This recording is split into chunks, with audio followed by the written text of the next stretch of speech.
Good afternoon dear student. जैसा कि पिछली कक्षा में आपने वैद्युत संयोजक आबंध, वैद्युत संयोजक यौगिक, वैद्युत संयोजकता के बारे में पढ़ा था। आज हम लोग सहसंयोजक आबंध, सहसंयोजक अणु या यौगिक और उनके प्रमुख लक्षण के बारे में पढ़ेंगे। साथ ही साथ उपसहसंयोजक बंध और उपसहसंयोजक यौगिक के प्रमुख लक्षण भी पढ़ेंगे। कैसे पढ़ेंगे ध्यान से देखें। आप कहता है कि सर सहसंयोजक आबंध किसे कहते हैं, तो हमने आपको बताया था कि सहसंयोजक आबंध का तात्पर्य है साझेदारी का बंध, कोवैलेंट बॉन्ड। कोवैलेंट बॉन्ड परिभाषा इसकी क्या लिखते हो आप? कहते हो जब एक परमाणु दूसरे परमाणु के साथ इलेक्ट्रॉन युग्मों के साझेदारी के फलस्वरूप बंध का निर्माण करता है, आकर्षण बल का निर्माण करता है, उसे सहसंयोजक बंध कहते हैं। अर्थात दो परमाणुओं के मध्य साझेदारी के फलस्वरूप जो आबंध बनता है, बंध बनता है, उसे क्या कहते हैं? सहसंयोजक आबंध। परिभाषा हम लिख दे रहे हैं, दो परमाणुओं के मध्य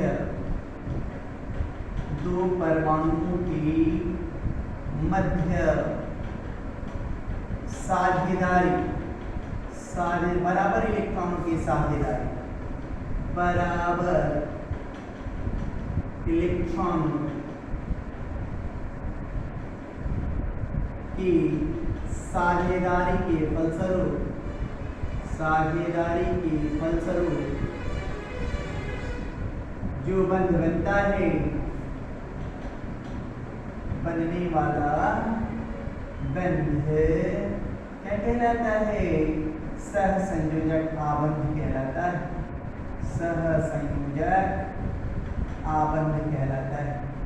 इसको और भी दूसरे रूप में, एक परमाणु दूसरे परमाणु के साथ इलेक्ट्रॉन युग्म की साझेदारी के फलस्वरूप जो आबंध बनाता है, उसे सहसंयोजक बंध कहते हैं। हर जगह आपको साझेदारी की बात करनी है। तो सहसंयोजक आबंध जिन परमाणुओं के मध्य बनता है, वो कौन सा यौगिक का निर्माण करते हैं? तो कहता है सहसंयोजक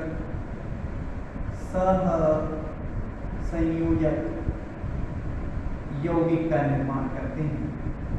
जो सहसंयोजक यौगिक होती हैं, वो सहसंयोजक अणुओं से मिलकर बनी होती हैं।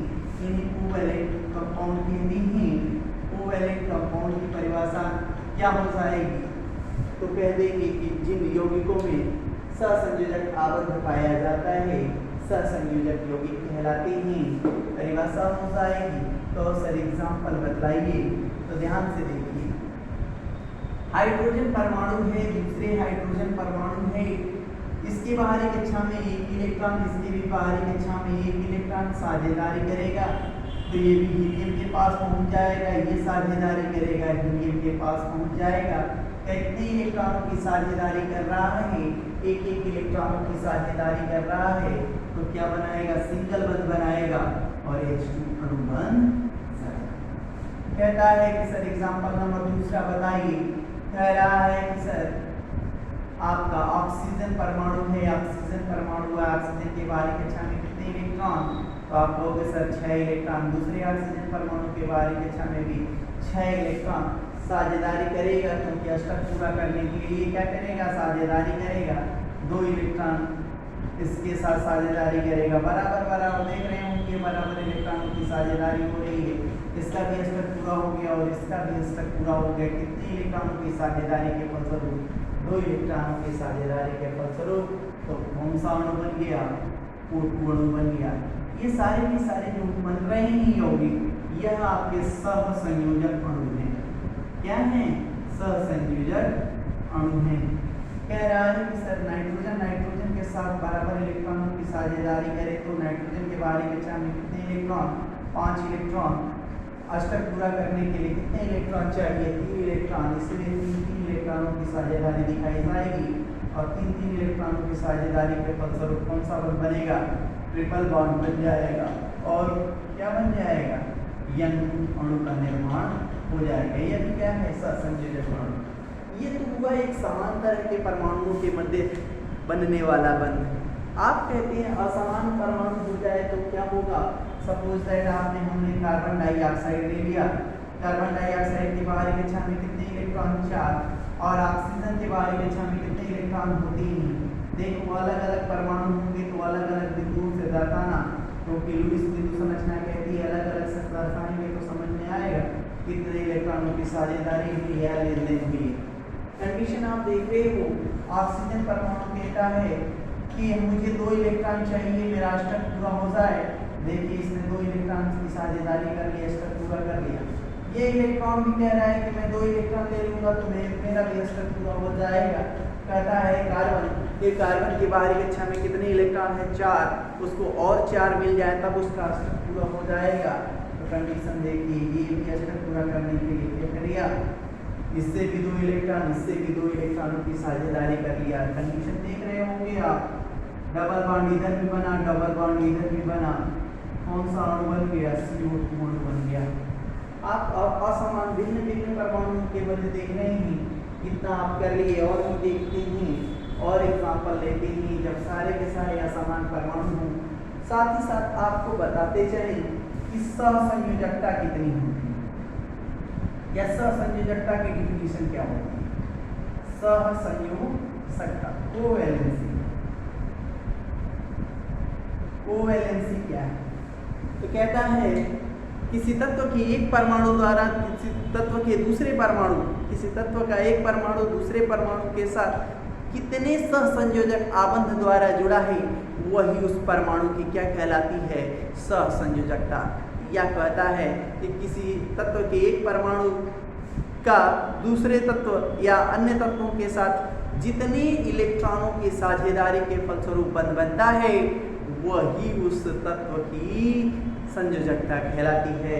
कंडीशन हम देखें, यहाँ पर हाइड्रोजन की संयोजकता इसकी भी 1 है और इसकी भी, यहाँ ऑक्सीजन की इसकी संयोजकता भी 2 है, इसकी भी 2, यहाँ नाइट्रोजन की इसकी संयोजकता भी 3 है, इसकी भी 3।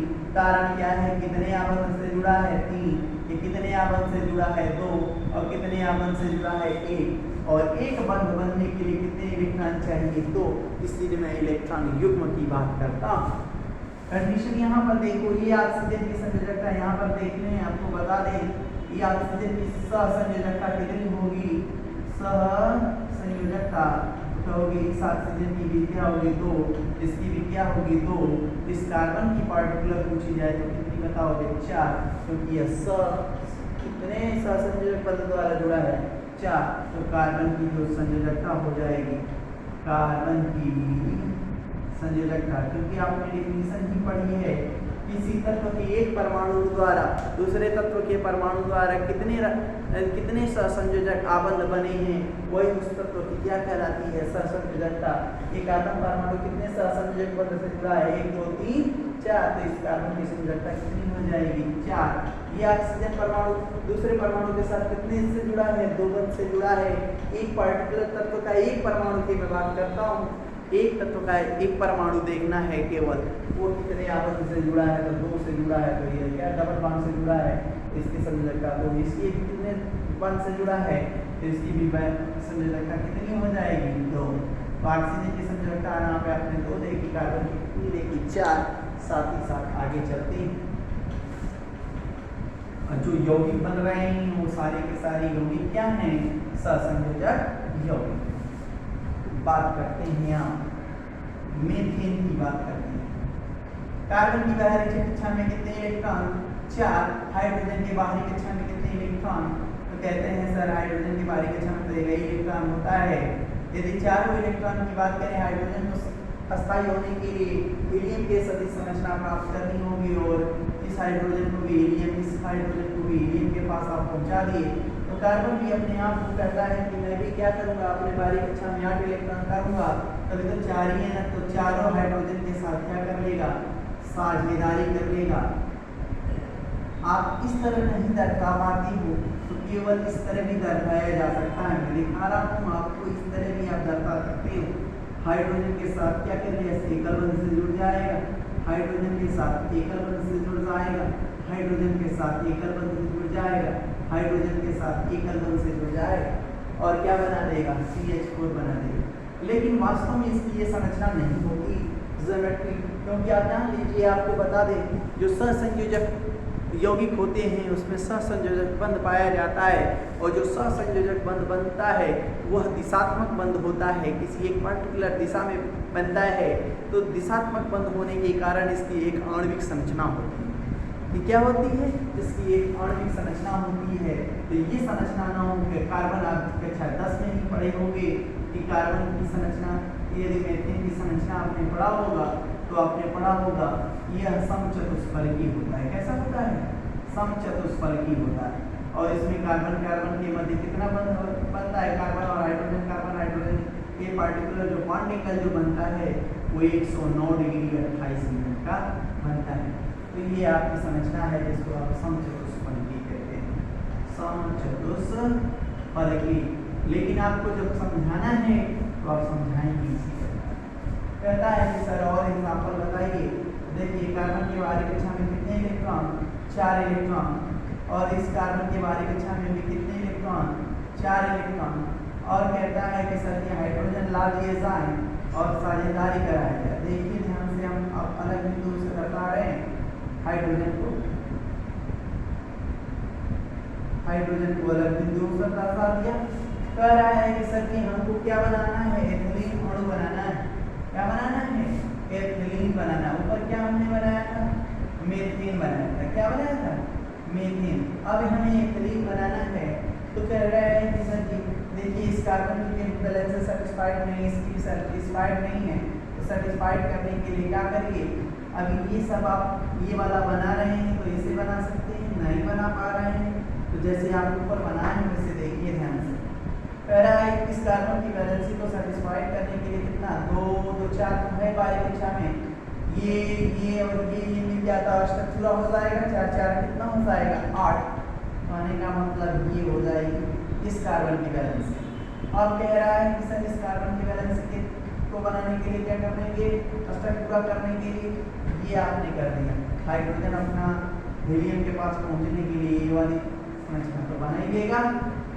आप जैसे कि आप इसका जनरल स्ट्रक्चर बनाना चाहोगे तो स्ट्रक्चर कैसे बनेगा? ये देखो, ये संरचना आपको ऐसे बनाई गई थी, हमने ऐसे ही बताने का प्रयास किया था, लेकिन हमने कहा आपको वो भी पता होना चाहिए कि कैसे ये बना, इसलिए हमने उसका भी जिक्र किया था।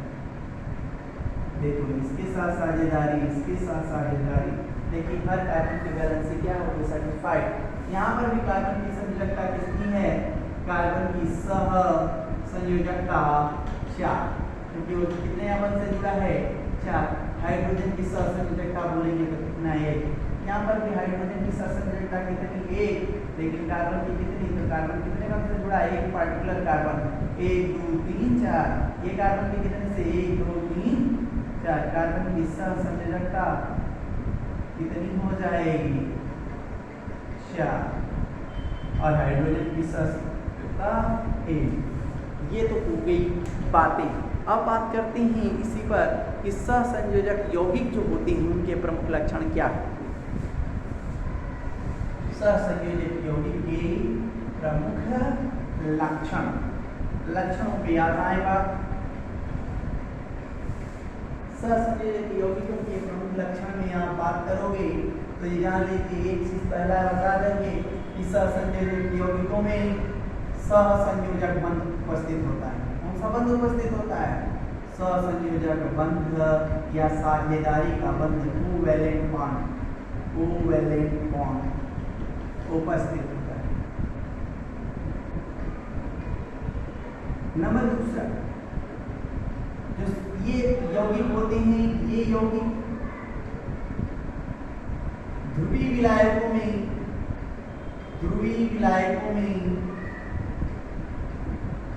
अविलेय और अध्रुवीय विलायकों में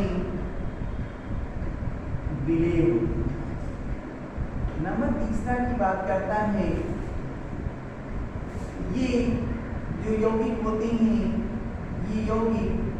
ये आयनित नहीं होते। ये यौगिक सामान्यतः किस अवस्था में पाए जाते हैं?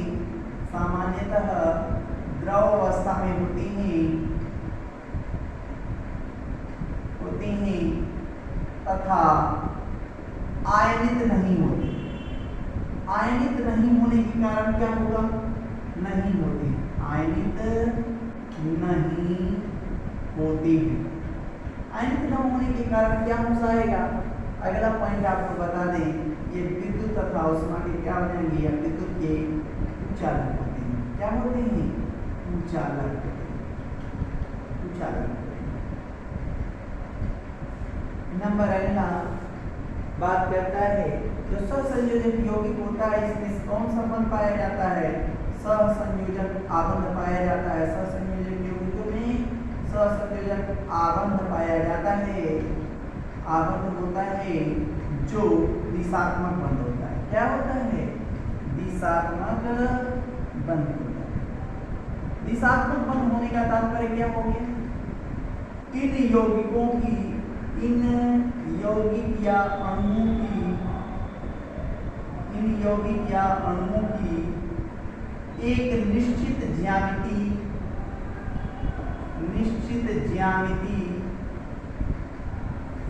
या आकृति होती है। निश्चित ज्यामिति या आकृति होती है। इतनी बातें आपको मुख्यतः जाननी है। और जब एकल बंध बनाएगा, सुन लीजिएगा, नोट पॉइंट की बात कर दूं, जब एक एक इलेक्ट्रॉन की साझेदारी करेगा ए परमाणु या बी परमाणु के साथ एक एक इलेक्ट्रॉन की साझेदारी करेगा तो सिग्मा बंध बनाएगा। जब ए परमाणु बी परमाणु के साथ दो इलेक्ट्रॉनों की पार्टिकुलर साझेदारी, बराबर इलेक्ट्रॉनों की साझेदारी करेगा तो क्या बनाएगा? एकल बंध के बाद आपका सिंगल बॉन्ड के बाद द्विबंध बनता है। द्विबंध में एक पाई और एक सिग्मा बंध होता है। और जब ए परमाणु और बी परमाणु के मध्य तीन इलेक्ट्रॉनों की साझेदारी होती हो तो कौन सा बंध बनता है? तो दो पाई और बीचा वाला को सिग्मा, इसको त्रिबंध की बात किया जाता है। इतनी बातें आपको सहसंयोजक यौगिकों में जाननी है। सहसंयोजक यौगिकों के प्रमुख लक्षणों की बात कर दिया हमने। अब इसके बाद नेक्स्ट जो टॉपिक होगा वो होगा उप सहसंयोजक बंध। उसके बारे में बात करते हैं, इसको नोट कर लीजिएगा।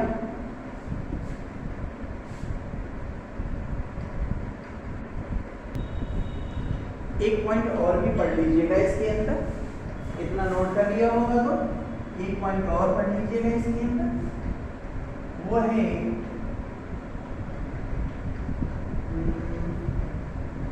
जो सहसंयोजक यौगिक होते हैं, सहसंयोजक यौगिकों का गलनांक व क्वथनांक वैद्युत संयोजक यौगिकों की तुलना में, वैद्युत संयोजक यौगिकों की तुलना में अपेक्षाकृत कम होता है। अपेक्षाकृत कम होता है। तो पूछा जा सकता है कि बताओ वैद्युत संयोजक यौगिक का गलनांक क्वथनांक कुछ होता है कि सहसंयोजक यौगिक का? तो आप बता दीजिएगा वैद्युत संयोजक यौगिकों का गलनांक क्वथनांक कुछ होता है और सहसंयोजक यौगिकों का गलनांक व क्वथनांक निम्न होता है। कारण कोई पूछ देगा तो आप बतला दीजिएगा इसमें जो बंध होता है वो सहसंयोजक बंध होता है, दिशात्मक बंध होता है, एक निश्चित ऊर्जा देने पर वह टूटता है, इसीलिए इनका गलनांक क्वथनांक निश्चित होता है। और उसमें क्या होता है, ये क्रिस्टल जालक ऊर्जा, जालिक की ऊर्जा की वजह से धनायन और ऋणायन परस्पर जुड़े होते हैं और उनकी जो संरचना होती है वो क्रिस्टली संरचना होती है वैद्युत संयोजक यौगिकों के, इसलिए ज़्यादा उनका क्वथनांक होता है और इनका क्वथनांक क्या होता है? निम्न होता है। अब नेक्स्ट हम बात करते हैं उप सहसंयोजक बंध। नाम से ही स्पष्ट हो जाएगा कि सहसंयोजक बंध रहेगा, आगे उपलब्ध किया। उप का मतलब क्या? उप सहसंयोजक बंध, अंग्रेजी नाम बदल जाएगा, इसको बोलते हैं कोऑर्डिनेट कोऑर्डिनेट बॉन्ड। क्या बोलेंगे? Coordinate bond. कहता है इसकी सबसे आसान परिभाषा हम आपको बता दें तो जान लीजिए कि यह एक तीसरे प्रकार का बंध है जिसके बारे में लॉरी व सिडविक ने बतलाया। लॉरी एंड सिडविक ने एक विशेष प्रकार के बंध, विशेष प्रकार के सहसंयोजक बंध, विशेष प्रकार के सहसंयोजक बंध के बारे में बतलाया जिससे कई नाम बताए गए। इसी को डेटिव बंध भी कहा गया। क्या कहा गया? डेटिव बंध कहा गया। इसी को और क्या नाम दे दिया गया? अर्धध्रुवीय बंध। अर्धध्रुवीय बंध की बात भी कही गई। Semi polar bond. क्यों सेमी पोलर बॉन्ड कहा था? हमने इसके बारे में भी बताया था कि जो इनका गुणधर्म होता है वो इनका जो उपसंयोजक यौगिकों का जो गुणधर्म होता है वो वैध संयोजक यौगिक और सहसंयोजक यौगिकों के मध्य का होता है। और इसके जो आयनिक कैरेक्टर होता है, आयनन का जो कैरेक्टर होता है वो 50% होता है, 50% होता है। इसी वजह से ये क्या है? अर्धध्रुवी है। इसमें दोनों लक्षण पाया जाता है, मतलब वैध संयोजक यौगिक और सहसंयोजक यौगिक दोनों का गुण पाया जाता है। यह 50% आयनिक होता है और नहीं भी होता है। कंडीशन आप देखिए, इसकी परिभाषा क्या बताई गई? लुईस क्षारक, लुईस क्षारक, ये आप जान गए तो आप जान गए इसको। लुईस क्षारक मतलब इसको लुईस क्षारक को यदि डिफाइन करना हो तो क्या बताएंगे? इलेक्ट्रॉन युग्म दाता, इलेक्ट्रॉन युग्म दाता, lone pair donor, lone pair donor तथा लुईस अम्ल। सबसे आसान परिभाषा हम बता रहे हैं आपको। लुईस अम्ल, लेविस एसिड, लुईस अम्ल की बात कर रहे हैं। इसको बोलते हैं कि A for acid, A for acceptor, electron युग्म ग्राही। देखिए A for acid, A for acceptor, electron pair, electron pair acceptor, electron युग्मग्राही, परमाणु या अणुओं के मध्य, अणुओं के मध्य बनने वाला एक विशेष प्रकार का सहसंयोजक बंध क्या कहलाता है? उपसहसंयोजक बंध कहलाता है। कहने का तात्पर्य क्या है? इसमें कोई एक परमाणु अपने इलेक्ट्रॉन युग्म को दूसरे परमाणु को एक बाण की रास्ते, मतलब एक तीर द्वारा दे देता है। मतलब ये साझेदारी का इलेक्ट्रॉन युग्म किसी दूसरे परमाणु को पूरा का पूरा दे दिया जाता है। यहाँ पर इलेक्ट्रॉन पेयर का स्थानांतरण होता है। क्या होता है? इलेक्ट्रॉन युग्म स्थानांतरण। साथ साथ इन्हें ये वो अभी दिया है, वो बाद में दिया है, ये भी दिशात्मक बंद होता है। और इसीलिए यही आप अंतर हो जाएगा वैध संयोजक में। वहाँ दिशात्मक नहीं हो, अदिशात्मक होता है, यहाँ दिशात्मक होता है। तो इलेक्ट्रॉन युग्म दाता ये है, अग्राही ये है, दे दिया तो बी और ए के मध्य जो बंध बन गया इसी को बोलते हैं कौन सा बंध? उपसह संयोजक बंध। तो सर एग्जाम्पल क्या होंगे? तो एग्जाम्पल्स पे दिया जाए तो एग्जाम्पल देखते रहें, एक एक एग्जाम्पल आपको बताए जाएंगे, ध्यान से देखिए।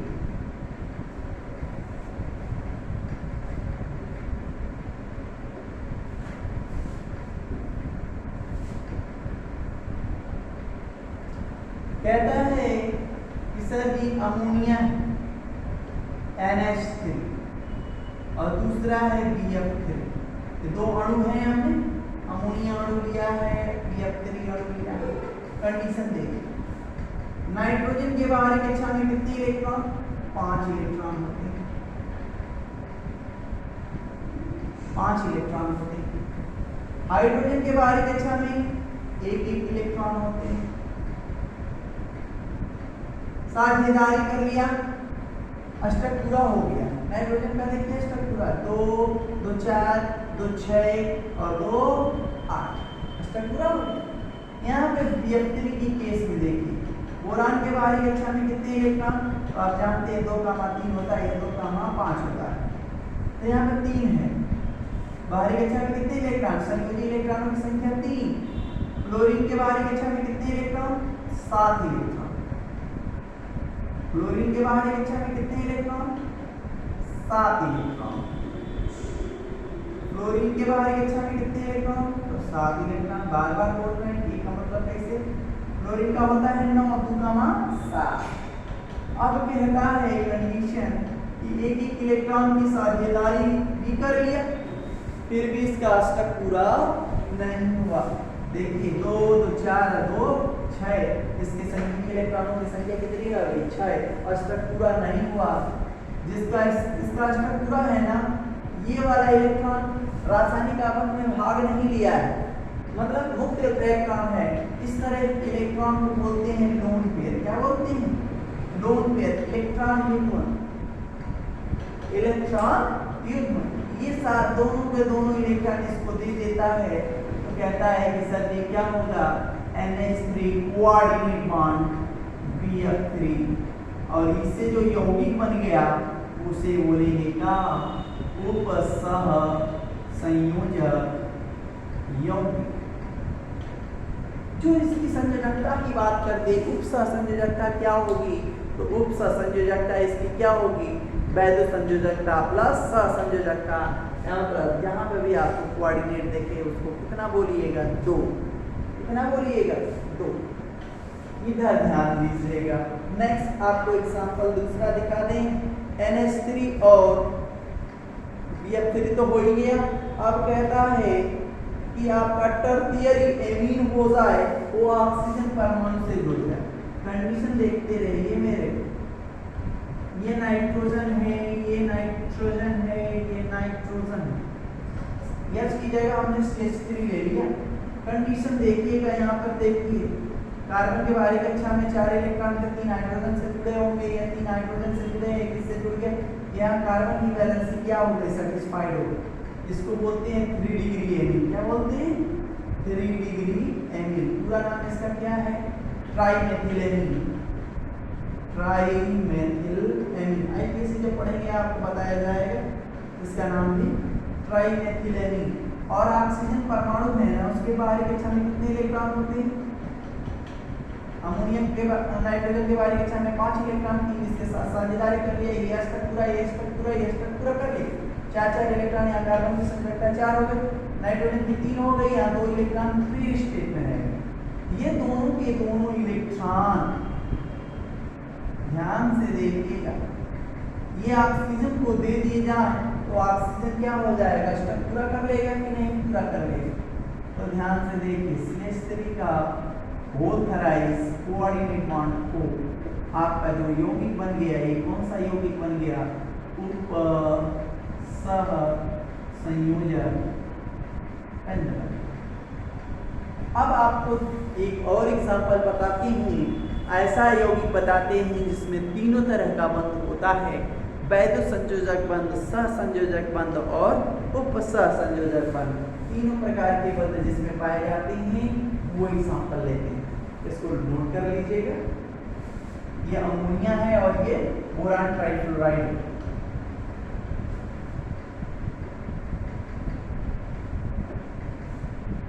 अब एग्जांपल नंबर अगला नेक्स्ट देख लीजिए।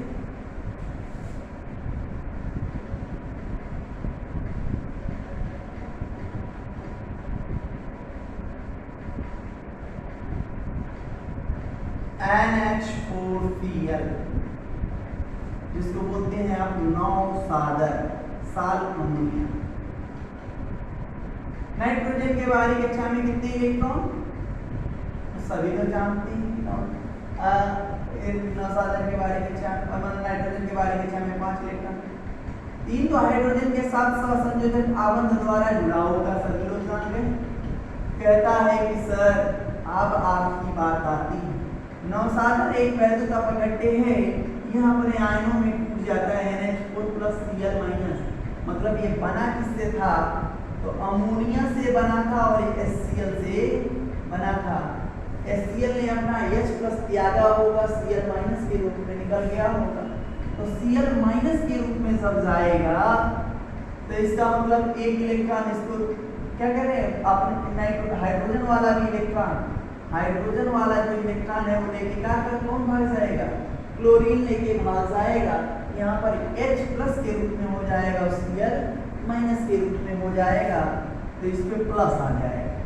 प्लस आने का तात्पर्य कि जो भागा हुआ हाइड्रोजन है उसके बाहरी कक्षा में कोई इलेक्ट्रॉन नहीं है, फ्री स्टेट में है, मतलब H+ के रूप में है। तो ये वाला दोनों दे के उसको हीलियम के सदिश संरचना बना देगा। देखो यहाँ पे 3 तरह के बंध है, प्लस- हो गया तो कौन सा बंध? आयनिक बंध, या इसी को बोलते हैं वैध संयोजक बंध। ये देखिए कौन सा बंध? तो सहसंयोजक बंध। और ये कौन सा बंध? उपसहसंयोजक बंध। इतना आप पढ़ लीजिएगा, आपको तीनों तरह के बंध की बात हो जाएगी। इसके बाद हम अष्टक नियम के अपवाद की बात करेंगे, कुछ और संरचनाओं की बात करेंगे और टोटल लुईस बिंदु संरचनाएं आपको करनी होंगी इसी आधार पर। इसीलिए पहले अब अष्टक का नियम का अपवाद पढ़ लें, इसके बाद नेक्स्ट क्लास में हम अष्टक नियम के अपवाद की बात करेंगे। आज के लिए इतना ही, धन्यवाद।